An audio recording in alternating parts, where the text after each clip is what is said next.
Don't settle for fakes. My duel-taining is the real deal. Quick guide to Monarchs. Monarchs is an archetype that's as old as dinosaur dirt. The first Monarch cards came out all the way back in DM and saw massive competitive play from DM to, I want to say, Synchro era, possibly even afterwards. As a result of their popularity, it's an archetype that kept getting support from new Monarchs to new form for the Monarchs to even dedicated back row as early as 2014, if I remember correctly. But the Monarch's playstyle, all in all, basically never changed, basically always has been Tribute Summoned 2400 attack guy that does something on Tribute Summon. In the anime they were used by some random nobodies in GX and by Sylvia in R5, both the anime and the manga. Nobody cares about that. Main deck monsters. We're starting with the Squires because they're basically your most important pieces. EDA is the best starter for the deck. Instantly summons any other squire or vassal, I guess. It also recycles your banished back row, although that effect does not go up all that often. But it's so good as a starter that you basically always want to play 3 of it. Sorry budget players, you can't make do without 3. Eidos is the other squire that you want to consider. It gives you an extra normal summon, which is really good if you want to summon big guys, which is what you want to do turn 1. Because it is searchable, you don't really need 3, 2 is a safe number of this card to play. Now for the 2800 attack monsters. There's Aether and Erebus. Aether is either your main playmaker or a card that you don't want to consider at all. Let me explain. Its effect basically allows you to tribute summon it during your opponent's turn, and then you can special summon any other monarch from your deck, but that's like really telegraphed, and without a spell card known as Monarch Stormfork, which allows you to tribute your opponent's monster, it's not really all that impressive in my opinion. All in all, it's a card that you either play 2 of because it is easily searchable,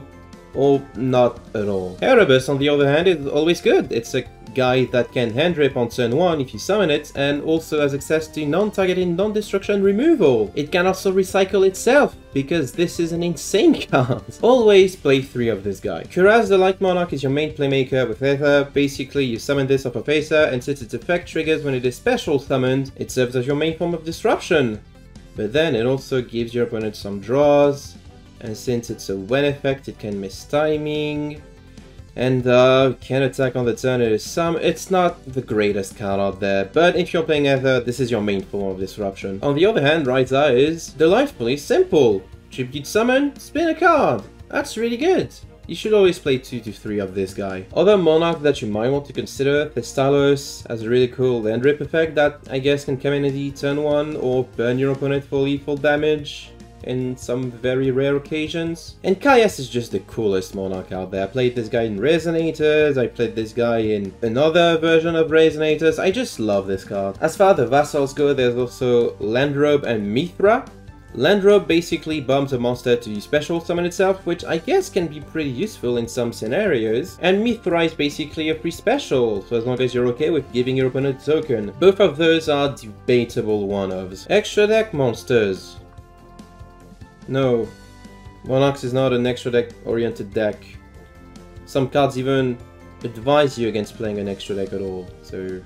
Back row! Tenacity of the Monarchs is a newly added spell that basically searches for any of your Monarch spells, which it's just really good. It is just really good. Always play 3 of this. Mount of the Monarchs is awesome protection, and it is searchable, but it's not as good as you might think it is. It's always going to trade for one of your opponent's back row, and the protection of your Monarch is not always that relevant. It's a debatable inclusion. Escalation of the Monarch is your main form of disruption. Basically, tribute summon during your opponent's turn in order to spin their stuff, destroy their stuff. You get the drill. It's perfectly playable at 1, maybe 2 if you're paranoid about Cosmic Cyclone, as you should be, probably. Restoration of the Monarch is an interesting revival spell. It allows you to use the revived monster as double tribute fodder, but if you need this, are you really in a position to win the game afterwards? I don't think so. I think this one is also debatable. The Prime Monarch is awesome. On the field it recycles your back row, which I guess is a defense effect, but the more important part is what it does once it's in the graveyard. It's a free tribute fodder that you can bring out anytime. Absolutely love this card, although play 2 to 3 of this one. The first Monarch is what you used to play with the Prime Monarch, but now that we have access to better back row, we don't really need this anymore. Its on-field effect is laughable. Play none of this. Frost Blast of the Monarchs pops a set card. Twice. It's a cool one-off. Last but not least, for your limited 1 spot, you can pick between 1-for-1 or Reinforcement of the Army. Both of these can get a DA out really quickly. I personally prefer Rota because it doesn't minus you, but I get the interest in 1-for-1 since it doesn't take away your normal, so both of these are pretty decent.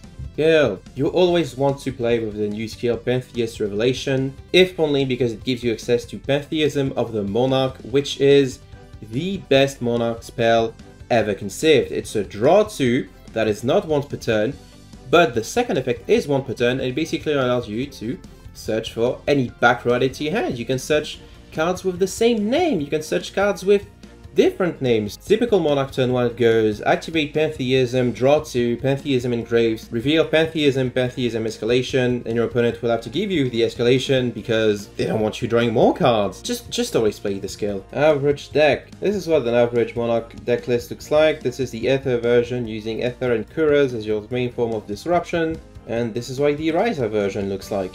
I personally prefer the Riser version. I'm really not a fan of how Kuras pluses your opponent, and until we get a better target for Ether to summon from deck, I think this is the preferable version. Conclusion. Down of the Monarchy. It's a French joke. I don't expect Monarchs to make a splash in the competitive landscape of dueling. They're missing a lot of tools, whether it is Floodgates in the form of Domain or Erupt, or a card as simple as Stormfall that just allows you to really disrupt your opponents with a unique form of removal. But it's still an okay deck to be playing if you don't mind breaking every now and then. And watching, make sure to like, subscribe, comment. I'll see you guys and gals on Non-Binary Pals next time.